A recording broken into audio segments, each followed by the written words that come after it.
नमस्कार, आप देख रहे हैं प्राइम इंडिया न्यूज और मैं हूं सत्यवीर सिंह। चलिए रुक करते हैं इस वक्त की बड़ी और सुप्रीम कोर्ट के फैसले पर उन्नाव रेप केस में कुलदीप सिंह सेंगर की उम्र कैद की सजा पर रोक लगाने पर दिल्ली सरकार कोर्ट के फैसले पर सुप्रीम कोर्ट ने रोक लगा दी है। इस फैसले पर रेप पीड़िता ने कहा कि मैं बहुत खुश हूं, मुझे सुप्रीम कोर्ट पर भरोसा है और रहेगा।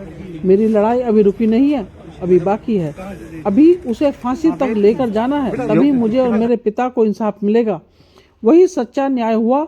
और वही फैसले को लेकर पीड़िता के वकील और हेमंत मौर्य ने कहा, मैं आज सुप्रीम कोर्ट को धन्यवाद देता हूं।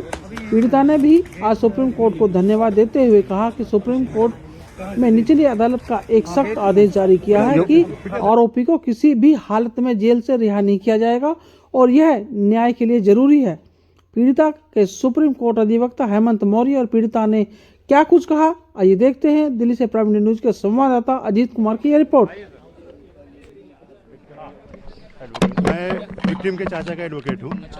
तो अभी सीबीआई के थ्रू जो हाईकोर्ट से रिलीफ मिली थी एक्यूज्ड को, तो उसमें अभी आज सुप्रीम कोर्ट को मैं धन्यवाद देना चाहूँगा। पीड़िता धन्यवाद देना चाहती है। पूरे देश की संवेदना सुनी सुप्रीम कोर्ट और अभी उस ऑर्डर पे स्टे लग गया है और सुप्रीम कोर्ट सख्त आवाज में ये मतलब आदेश दे दिया है निचली कोर्टों में कि अभी किसी भी मामले में उस अपराधी को जेल से बाहर नहीं निकाला जाएगा। और जो ये ऑर्डर है उस पर स्टे है।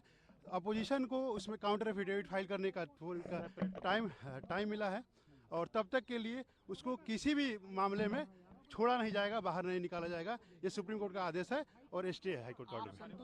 इससे फैसले से अभी तक के लिए जो इंटरिम प्रोटेक्शन में राहत मिला है उसके लिए हम लोग संतुष्ट हैं। आगे भी सुप्रीम कोर्ट से पूरी न्याय की उम्मीद है। न्यायपालिका पे भरोसा है पीड़ित परिवार को और पूरे पीड़िता को। मैं एडवोकेट हेमंत कुमार मौर्य। और एक एडिशनल मैं कह रहा हूँ कि उस परिवार को अभी भी थ्रेट मिल रहे हैं।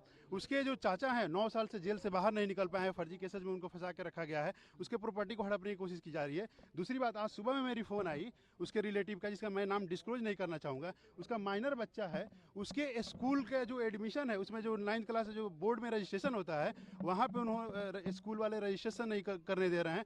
अलग अलग उनके जो अपराधी है उसके एसोसिएट्स द्वारा इस परिवार को अलग अलग एंगल से परेशान करने की अभी भी कोशिश की जा रही है और बाहर निकलना खतरा। कौन दे रहा है? ये अपराधी के एसोसिएट्स हैं जिनका नाम मतलब तो नहीं, लेकिन वो अलग अलग तरीके से नहीं। सुप्रीम कोर्ट में लिस्टिंग हुई थी, सीबीआई ने फाइल किया था, उसके जो हाईकोर्ट में रिलीफ लेता है। बिल्कुल बिल्कुल, ये चीज़ तो मेंशन है कि ये सेपरेट चीज़ है। उसके लिए हम जो लीगल प्रोसीजर है वो हम आगे देखेंगे। ठीक है, थैंक यू। मैं खुश हूँ, मुझे सुप्रीम कोर्ट पे भरोसा है, रहेगा। अभी मेरी लड़ाई तो बाकी है, अभी तो उसको फांसी तक लेके जाना है, तभी तो मेरे पिताजी को और हमें इंसाफ मिलेगा। एक इज्जत, उन्होंने इज्जत में एक लड़की के साथ रेप किया, हमारे साथ रेप किया, तभी तो हमें इंसाफ है जब उसको फांसी होगी। जैसे मेरी निर्भया बहन को फांसी दी गई, उनके दोषियों को, वैसे हमारे भी दोषियों को फांसी दी जाए। भैया अभी खड़ा होकर कर लेंगे। हाँ, मैं समझ गया।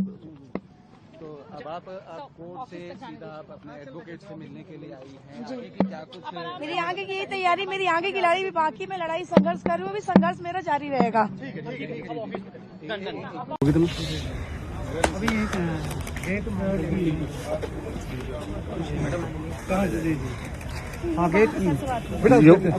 दोस्तों, ये थी अब तक की बड़ी खबर और आप बने रहिए प्राइम इंडिया न्यूज के साथ। मैं लेता हूँ इजाजत। धन्यवाद।